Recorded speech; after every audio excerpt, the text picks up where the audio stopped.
looking chilly. It's looking slightly intimidating with that wind, but I'm excited. Hi there. You're here. Welcome. And you're in luck because we have a story for you. The story of two young entrepreneurial Aussies with a dream. Hey guys, Cam and Elise here, and we can't wait to get this thing started. A dream to build a sustainable outdoor brand. One that benefits people and planet. United around one simple mission. To get the world outside! Essential for our well-being, for our mental health, for our mood. Expect laughter, romance, lawsuits, heroes, villains, and hiking. All the stuff you want in a feel-good documentary. Because you can't have a comeback story without adversity. And the sweetest of summits are those we work hardest for. So buckle up, boil a kettle, and find a comfy patch of grass in your yard. Because this is the story of Zorali.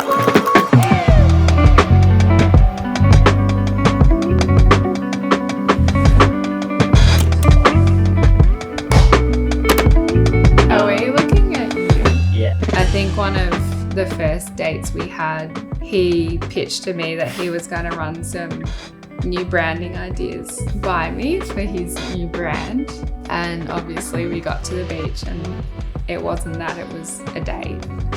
It's a full first date, picnic, set up on the beach, waiting for a business. He asked me what discussed. my favourite colour was and I said blue and he pulled out a little blue umbrella and put it in my cup. Before we get too deep into the feel-good part of this story, we need to jump back a few years to the start, or at least a beginning of sorts, when Cammy was a wee little boy just doodling in his school books. Yeah, I remember the start of high school drawing little logos on my school books for little brands that I would dream of creating. I was always going from one idea to the next. What were some of those brand names? One of them was called RMC, Regan Michael Can. It was this little skate brand. That flopped because I'd get frustrated because on a Friday night they wanted to go to a party. I wanted to have like a business planning session with the boys, and there was a bit of disconnect there early on, so that never came to life. Yeah, quite possibly there were a few parties that we did attend, but ultimately Cam was spending his Saturday nights learning how to use a tape measure on YouTube while he was building surfboards for the local community in Lilydale. Generally speaking, if you haven't visited Lilydale, it's a population of maybe 150 and about 0.05% of the population surf. The next idea that came was monster surfboards. Welcome to Monster Surf. Yeah, at the start I didn't really tell anyone my plans for it. I just asked my parents if I could make just one surfboard in their backyard, and without knowing what they were probably getting themselves into, they were like, yeah, go for it. And bought all the equipment, made that first surfboard and put the name Monster Surfboards on the board, and people thought it was really cool that like just this 18-year-old kid from the suburbs of Melbourne was trying to create a surf brand like 2 hours from the actual nearest beach, and it started to gain a bit of traction, and I started having like friends wanting these t-shirts and their friends wanting t-shirts, and it slowly started to grow.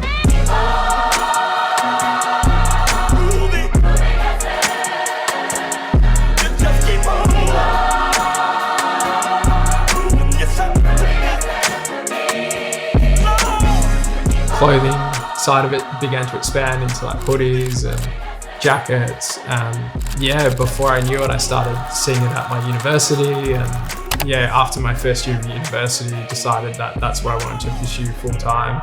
Ended up growing this team of ambassadors around Australia who really represented that live passionately message in their own communities, and from that point it just like started to take off and like really took on this crazy trajectory.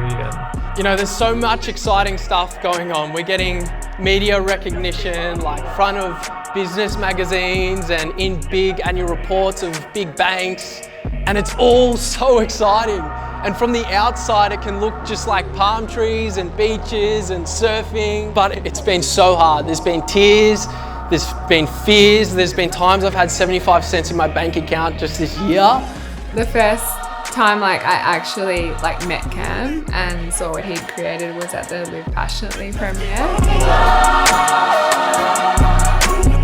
And it was at a cinema in Melbourne. And just seeing the amount of people that were there showed me there was actually quite a lot of substance and soul to the brand, and people were really invested in it. What do you think of the branding? I know where you're going with this. Yeah, I think maybe at the back of my mind I was always wondering where the name came from. And so did another big brand. In the peak of our success in 2017, I received a letter in the mail from California from a fairly large global brand who really didn't like us using the name Monster. Apparently, this fairly large global brand didn't like anybody using any kind of name that was remotely similar. A well-known trademark bully of the corporate world. Personal trainer in the North County is facing a legal battle by energy drink giant. My logo looks nothing like theirs. But then they're saying that I also cannot print on a black background or a green background. And they didn't just pick on the little guys. This bully brand had filed lawsuits against Pokemon, short for Pocket Monsters, and the Toronto Raptors because of their three-pronged claw. Cammy and his backyard surf brand were about to get a taste of the big bad business world at its worst. I actually remember reading this letter and for the first time in my life, feeling severe stress. This thing that I love so much and the community that we'd created, it just felt like it was getting ripped out of my hands. And I don't know about you, but I would have probably fallen in a heap. yeah, it was definitely times when I thought about giving up.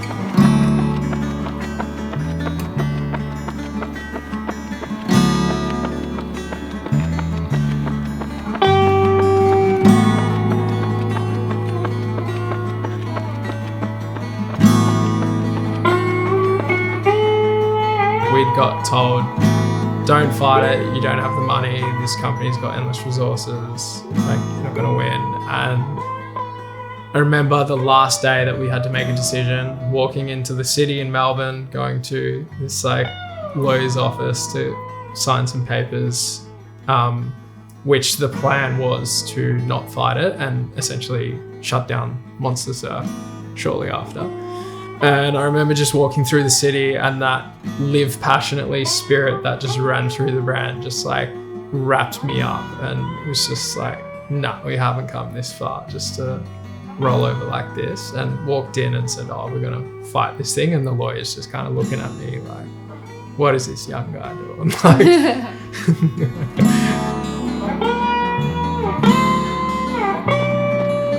I remember 6 months after that, it was everything the lawyers told me it would be. It was costing so much money. It was draining all of our cash flow. My stress was just building up to the point where I actually ended up with severe adrenal fatigue that ended up with chronic fatigue and, going to the doctors, and they're kind of telling me I needed to take 6 months off work, just absolutely kind of bottom of the valley, looking for a way out.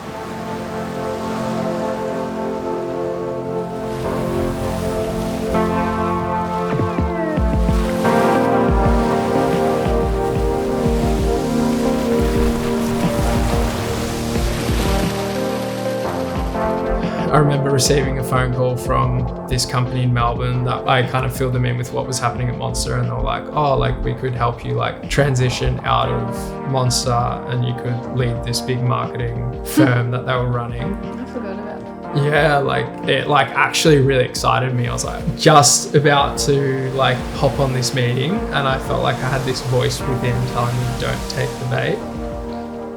It was I jumped in the ocean in the middle of winter and just felt like I'd woke up, and it like kind of helped me recapture my dream and recapture that live passionately spirit that was like running through it. Yeah, like living passionately. It's not this like fleeting happiness, like everything's awesome, like just following what you love and like everything's great. It's also about like finding the courage and the resilience to like move past the roadblocks that you encounter on the way to what you're trying to pursue.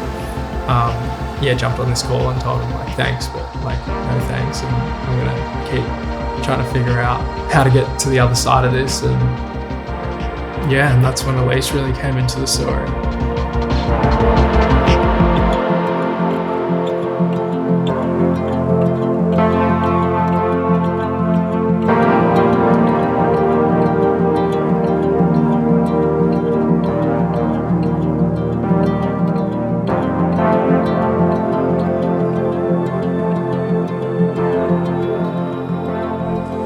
Yeah, I remember telling my friend the kind of guy that I would like to be with one day, and she said, well, what about Cam?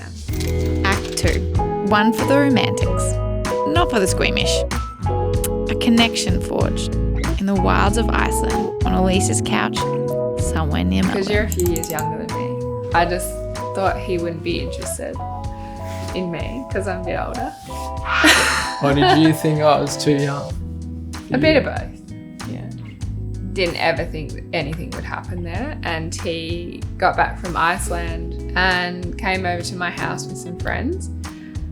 And for the first time we actually talked, and he was showing me these photos he had taken in Iceland. And I just remember like as he was describing like the beautiful scenes that he'd encountered, I just like loved the way he saw nature. And like for me it was the same way that I saw things. Like he noticed the same things that I saw, and that was the first time when I really felt like we had a lot in common.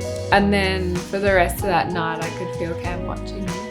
I couldn't take my eyes off you. So Elise, will you marry me?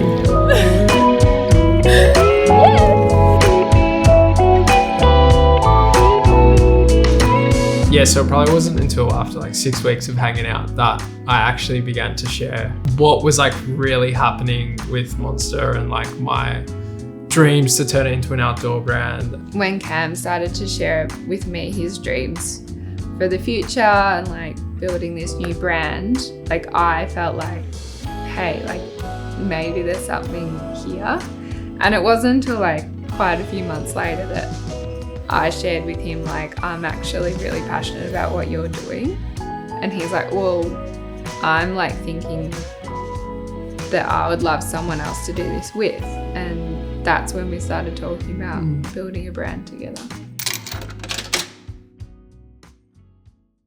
The first ever Zorali logo, 8th of April 2018. And that's the same typeface we use today. We're just trying to like create something cool that like related to the outdoors, and they all just sounded pretty lame. And there was 2 words on the page, Zoran, which is like this Persian word for fearless, and Kali, which is this African word for full of life. So, yeah, put like the first 3 letters ZOR and the last 3 letters ALI together to create Zorali, fearless and full of life. Yeah, it had this like real ring to it and really connected with like the lifestyle that we really wanted to share. But we were also like a bit like, is this word gonna stick? Are people gonna like think it's weird? Like this is a made up word. Like by the end of that, we had someone say to us like, it doesn't matter. Like it's what you build behind that makes that name. So this is a video of us in the Royal Botanic Gardens in Melbourne. I think it was like before the footy. And you and I are trying to map out Zorali's mission and purpose. I remember that. One of them here is Zorali's purpose is to create a better reality for people and planet. Love it. Living a life where your inner life aligns with your external life. It's pretty profound. it felt like there wasn't a brand that really stood for why we loved getting ourselves outside. And when we looked in like the outdoor space, a lot of the marketing was around the athlete on the side of a cliff, like hanging on with one hand, or like the person like conquering the summit. Like they saw nature as this like thing to conquer, and the way that we really saw nature was more of like a playground to be enjoyed, not like a proving ground to be attacked. For us, we just would want to go and get outside for our own mental health and well-being, and that's why we're so passionate about getting others outside, because we saw how it made us better people. We really wanted our brand Zorali to really stand for that. Or if you're in a city, encourage you to just go to the park, go sit under a tree. Actually really essential for our well-being and just relieving stress of everyday life. Get outside, it's makes you feel a whole lot better on the inside, I can tell you that much.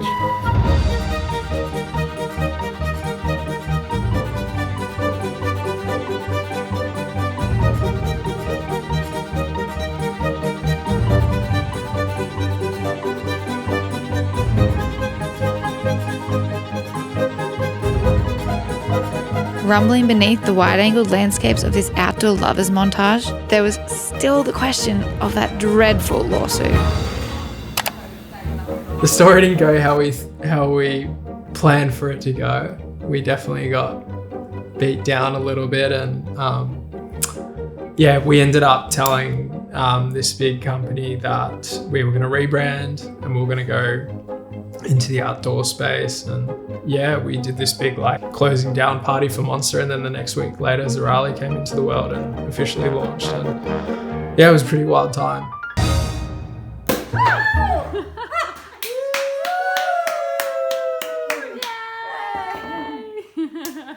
Another one. Yay. Well done, guys. 7 years comes to a close. Next stop, Zorali.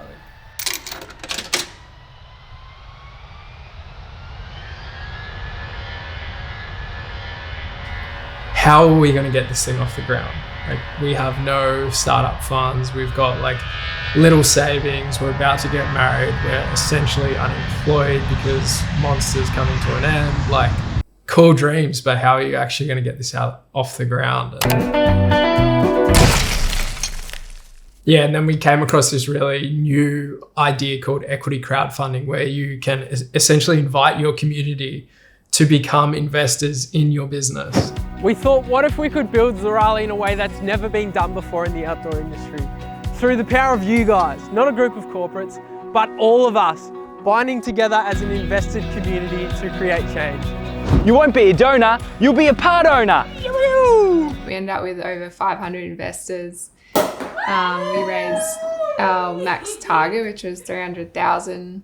We were just so blown away that people could capture our vision, and thanks to those people, Zorali got off the ground.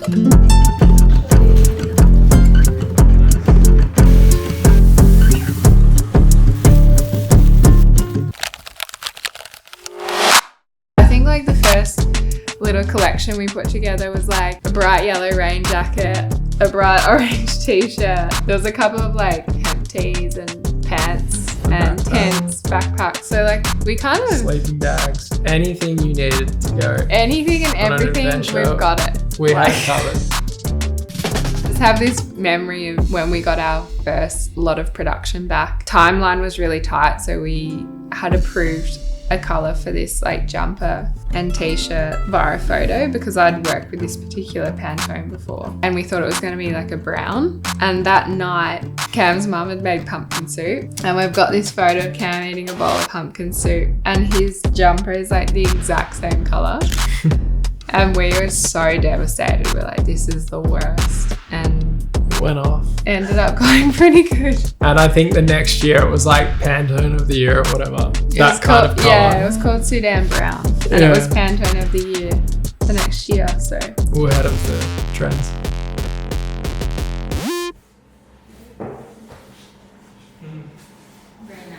Yeah. Our first ever range, we did this colour. And it was very popular. Yes. I like this color. Also this one. Yeah. After the unnecessary stress of the pumpkin soup incident, it was clear the team needed to streamline their design processes. So Cam leaned into his business ops chops, trailblazing what is now widely known as the Astley colour method. One of their many trusting their gut moments that have come to define Zorali's authenticity as a brand. We're gonna pick orange, or maybe blue, or even green, or brown. Tell me what you think of the yellow, or the blue, or green. What's your fave? It was all so exciting, like leading up to the launch, because it was like, this is what we're going to do. This is who we're going to be. This is what it's going to look like. This is all the cool things that we're going to do through the brand. And then it launches and you're just like, now I got to keep this thing alive.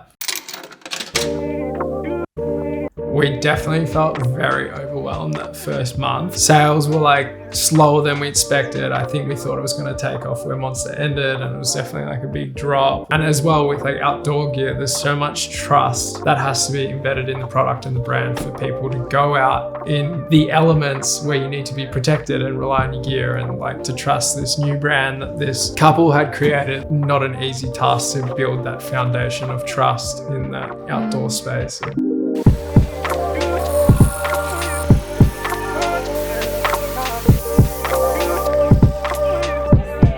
Yeah, on the outside, running a brand is definitely made out to be very glamorous, but e-commerce, especially when designing like a technical product, is actually very full on. So basically how it works is with product, we start with a concept. We have an amazing designer now that will sketch it up. And as a team, we'll decide if it goes ahead or not. From there, we sample it. We receive a sample for review. It gets either a second, third, sometimes even a fourth round before we actually approve it for production. That can take up to a year, sometimes 2, and sometimes it even gets to that point and we have to cancel it because it just hasn't got to the point where we need it to be. And there, once it's produced, it takes another 4 weeks to get to our warehouse. And then from there we shoot it, market it, get it online, and then it's ready for the customer. So there's quite a big cycle involved. And then on the flip side of that, there's budgets that we have to be considering throughout the whole process. Like how many of that item do we order? How many colors of that item? Like, is it gonna get here in the right season to sell it? And then there's also marketing costs. So, and while that's all happening, we're thinking about the next season that's coming up. So.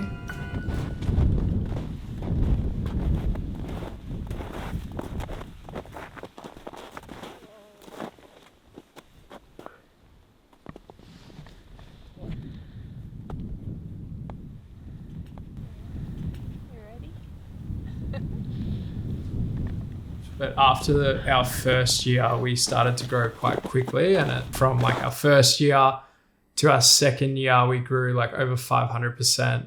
And that really started to make those cycles feel like they were moving quite quickly.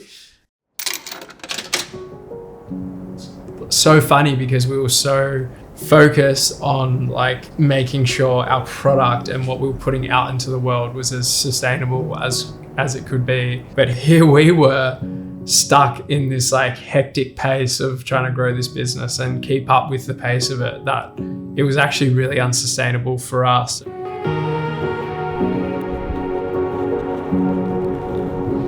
was so exciting and it was growing and like we're starting to get like a lot of brand recognition around the world, but we're kind of like losing who we were in the process. And we started to realize that that enemy that we were fighting when we started Zorali, which was like all around that culture of busyness, we started to become controlled by that same enemy that we were actually trying to fight.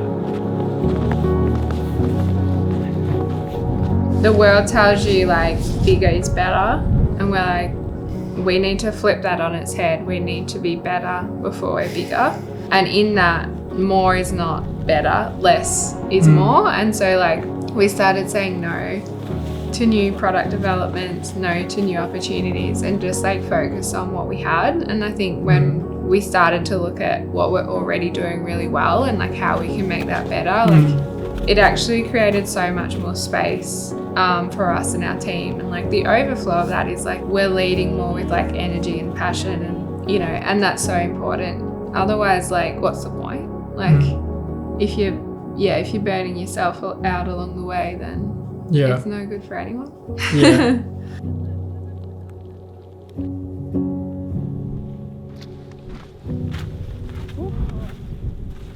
Yeah, we don't want to just be another brand selling product. We want it to have like a deep substance behind it. And if we're ourselves just caught up in the busyness and don't have any substance behind like our leadership or our vision, the end like experience for the customer is just going to be like a very shallow experience. So a part of that was actually us scheduling in time in our year that we actually went away and did something that was just for ourselves, whether that be like individually or together. I booked in a hike in New Zealand and I took a friend along, and it wasn't a content trip. It was nothing to do with Zorali really, it was just for me. That was actually the first time in a long time that like I've just gone and had a whole lot of fun. I returned home from that trip like a completely different person. Like I was actually blown away. We know for ourselves, like when we are feeling stressed and overwhelmed, like if we go out and spend some time outdoors, we come back different, and we just really want other people to experience that. And we honestly believe like doing that is the answer to so many of our issues in this modern life. Yeah.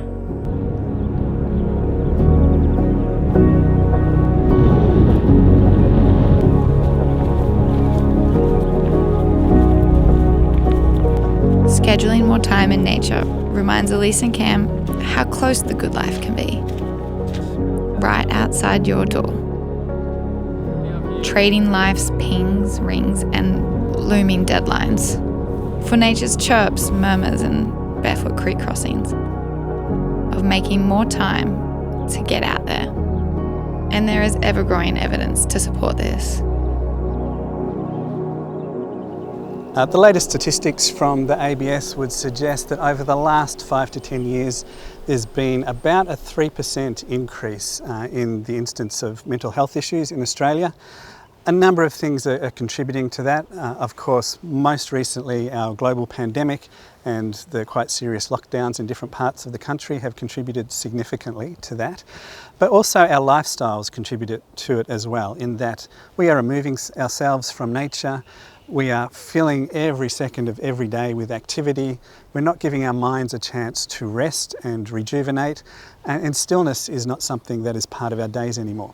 And of course, our constant reliance on screen is also contributing to a plummet of our mental health.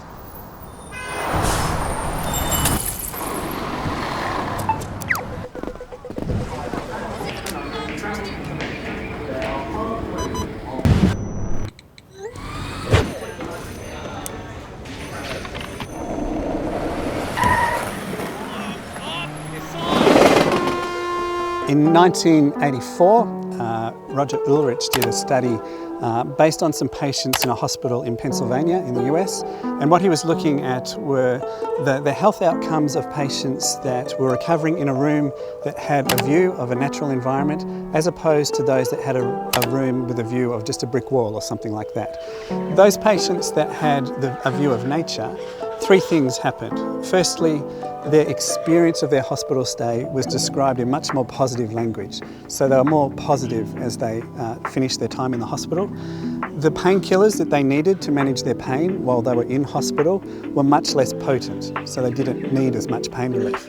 And their recovery time was quicker, so they were discharged earlier than those people that had a view of the brick wall.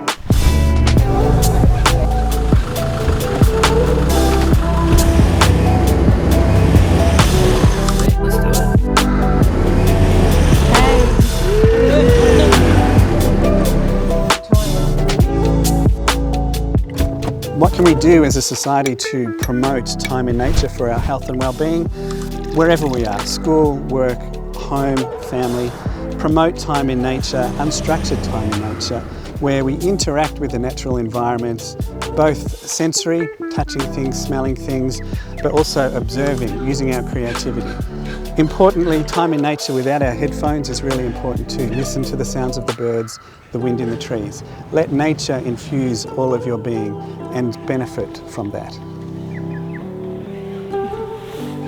No, I think, every time we do this, it just always reminds me of like what's actually important in life, and I find it so easy to just get stuck in busyness and the grind and just prioritize like what's most urgent. And then whenever we come out here and do trips like this, I just like feel like I truly reconnect to like my deepest self.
Yeah, it's not easy, but it's like, I think what you get in return is like this beautiful stillness that we're experiencing now that's just like, it just gives you so much back, and then you go back into everyday life and you're stronger, like you're stronger physically, you've just done something like that's really challenging, so it gives you confidence. Yeah.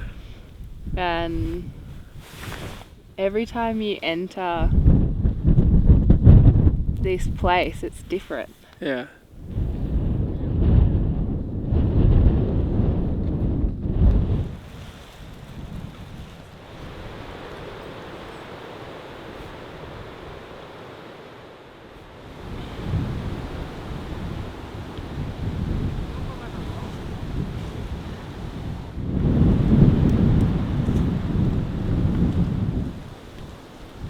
As the Zorali community continues to grow, finding connections with more and more people in nature has become a strength, a touchstone, a wholesome grounding force.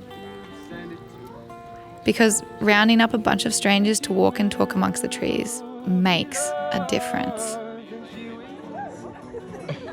Who's got the video camera? He's the camera.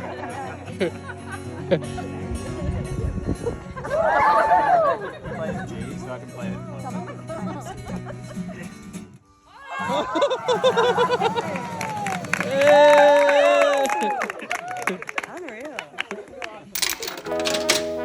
A few months in, we did a meetup at the Yangs in Victoria, and we were like blown away with how many people came to this event.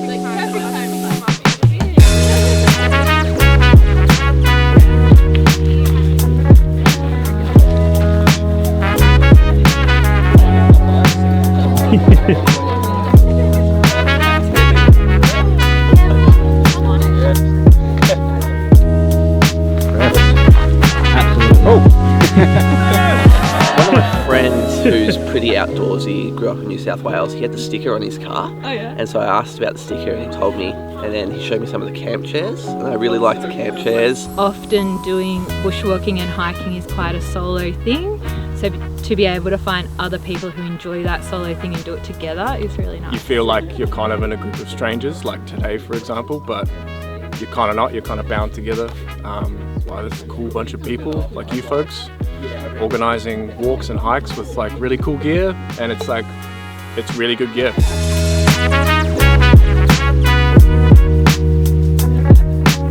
amazing, you look like so spacious.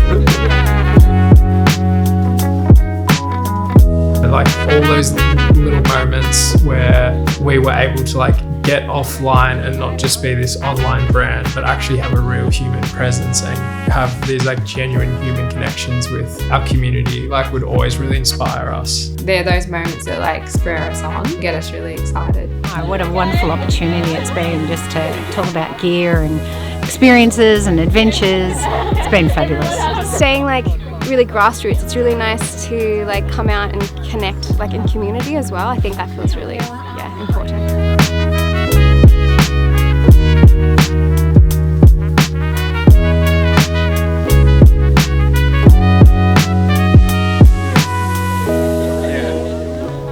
I think that's what makes me like most excited for what we do and for Zorali is like, it's just when we think about the future, it's like how can we introduce more people to this?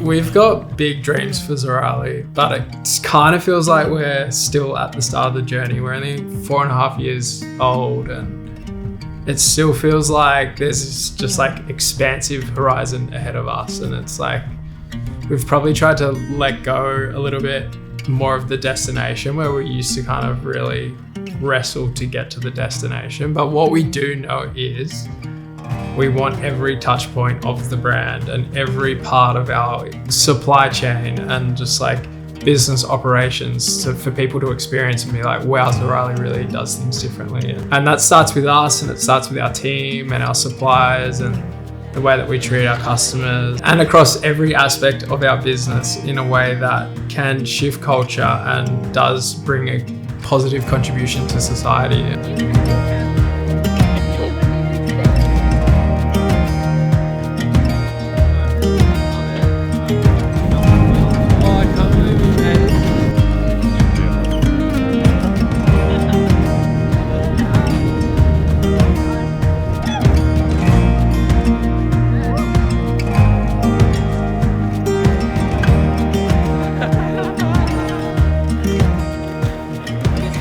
Feel like we've got to a point where we've got the perspective and like the space to like kind of look around and look back and like see how far we've come and the people that we've met and the stories that we've encountered through Zorali. And it's just like made us really grateful to be able to like wake up every morning, put our feet on the ground and do something that we're extremely passionate about with people that we love, with a community that is like really behind what we're doing. And yeah, it feels like we're kind of at this point, and we're like looking forward, and we've like really inspired to follow that call like we did at the start, taking that leap towards the next thing. And for us, that's really like exploring what it looks like to build a brand that can renew our culture that is bent towards busyness and inspire lives that really prioritize time spent in nature and genuine human connections.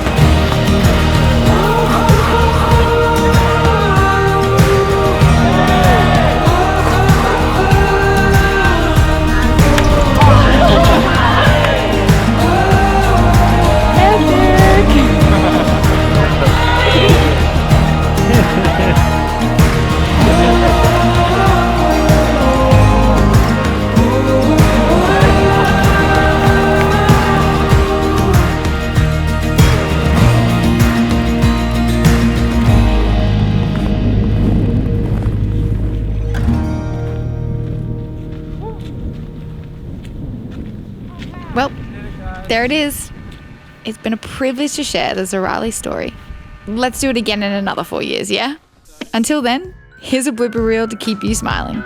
We'll see you where the journey calls. Do the intro again, just a bit snappier.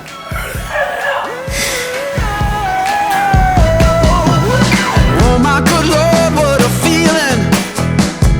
All of this joy I've been stealing. We all need someone that can make us believe. So call me a man on a mission. He comes across so professional on socials and film, and then you meet him and you're just like, how? what I'm most proud of. You know what it is? Always making sure when you walk into the room, you're surrounding yourself with smarter people than you, and then it lifts you up, raises the floor. Smarter than me, smarter than me, smarter than me, smarter than me.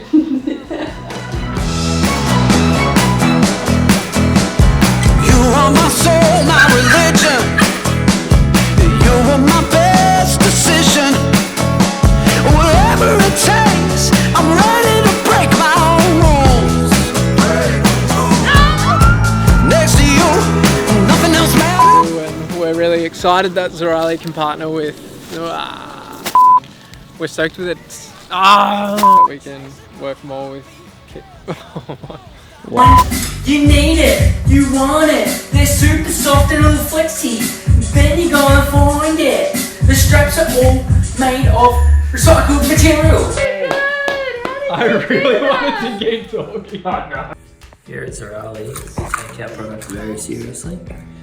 So much so that we print every product on mints, and every morning our bosses make us digest our products so that we know the value of them. Escapade backpack.